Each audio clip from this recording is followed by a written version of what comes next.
Assalamualaikum warahmatullahi wabarakatuh. Perkenalkan, nama saya Nur Fajri Muhammad Sidik. Saya dari kelas A1 PGSD 2022 dengan NIM 22060003. Di sini saya akan menjelaskan tentang sistem pendidikan yang ada di negara Jepang. Nah, di sini ada yang pertama, yaitu kita ngebahas tentang profil negara Jepang, yang dimana namanya yaitu nama lengkapnya negara Jepang dan nama lokalnya yaitu Nihon. Dan untuk bentuk pemerintahannya yaitu monarki konstitusional. Terus kepala negaranya dipegang oleh Kaisar Jepang. Untuk pemerintahannya sama Perdana Menteri, dan ibu kota Jepang itu adalah Tokyo. Untuk bahasa resminya yaitu bahasa Jepang, dan untuk mata uang yang dipakainya yaitu berupa yen. Untuk selanjutnya yaitu akan ngebahas tentang sistem dan struktur pendidikan di Jepang. Yang pertama, sistem pendidikannya. Sistem pendidikan yang ada di Jepang sangat terstruktur dan menekankan disiplin, kerja keras, serta pengembangan karakter. Sistem ini terdiri dari beberapa tingkatan pendidikan yang masing-masing memiliki ciri khas dan tujuannya tertentu. Terus untuk struktur pendidikannya yaitu untuk pendidikan dasar itu dimulai dari 6 sampai 12 tahun, itu kelas 1 sampai 6 SD. Terus ada sekolah menengah pertama yaitu dari umur 12 sampai 15 tahun atau kelas 7 sampai kelas 9. Terus untuk selanjutnya yaitu sekolah menengah atas itu di umur 15 sampai 18 tahun atau kelas 10 sampai 12.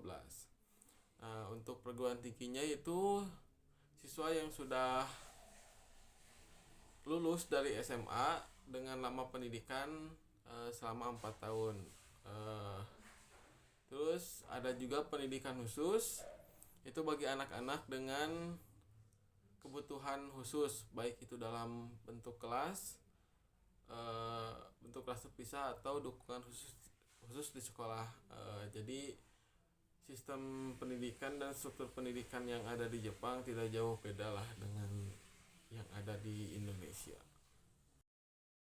Nah, untuk selanjutnya yaitu tentang mata pelajaran dan pendekatan pembelajaran yang ada di Jepang. Nah, untuk pendekatan pembelajaran, Jepang memiliki ciri khas yang memadukan nilai-nilai tradisional dan inovasi modern. Nah, di Jepang juga pendidikan sangat dihargai, dan sistem pendidikannya sangat terstruktur serta berfokus pada pengembangan karakter, kedisiplinan, kerjasama, dan kebersamaan. Nah, untuk mata pelajarannya yaitu untuk pendidikan dasar, yang pertama adalah bahasa Jepangnya tersendiri, terus ada matematika juga, ilmu pengetahuan, pendidikan moral, seni, olahraga, dan pendidikan rumah tangga. Nah, di tingkat ini siswa mulai untuk mengembangkan keterampilan dasar dan nilai-nilai seperti tanggung jawab dan kerjasama. Nah, untuk sekolah menengah pertama sama tidak jauh berbeda, yaitu ada bahasa Jepang, matematika, ilmu pengetahuan, sosial, bahasa asing, biasanya bahasa Inggris, yaitu bahasa internasional gitu. Dan olahraga juga ada. Nah, siswa juga terlibat dalam kegiatan ekstrakurikuler seperti klub seni, olahraga, atau budaya. Nah, untuk sekolah menengah atas,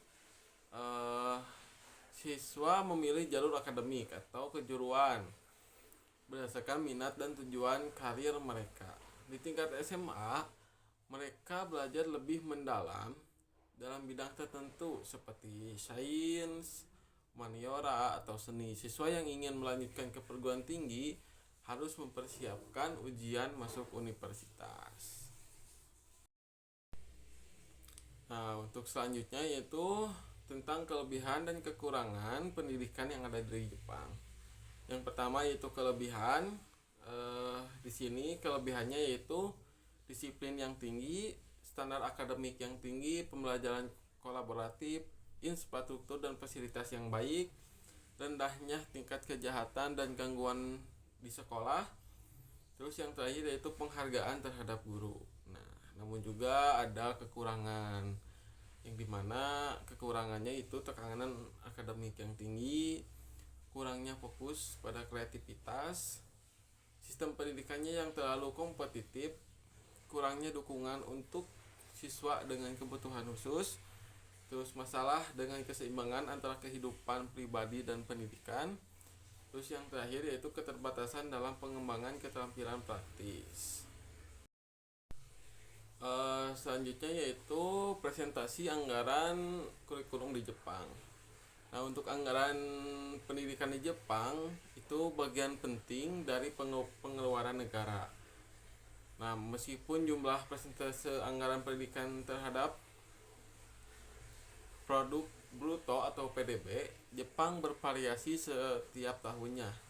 Berdasarkan data terakhir yang tersedia, anggaran pendidikan di Jepang diperkirakan sekitar 3,5% dari PDB. Nah, untuk selanjutnya yaitu ada perubahan kurikulum, yang dimana setiap negara pasti melakukan perubahan kurikulum untuk pendidikan yang lebih baiknya.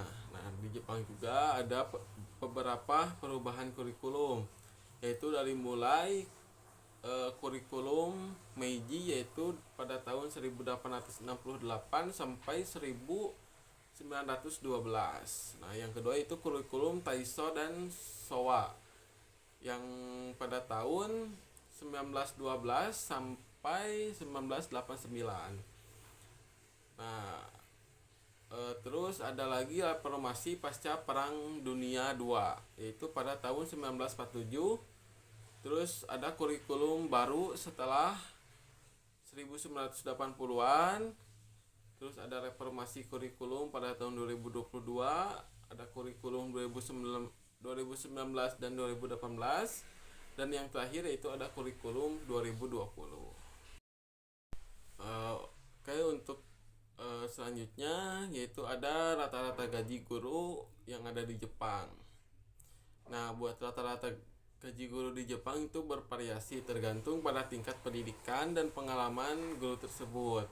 Untuk guru sekolah dasar, gaji awal sekitar 4 juta hingga 5 juta yen per tahun, atau sekitar 424 juta sampai 530 juta rupiah.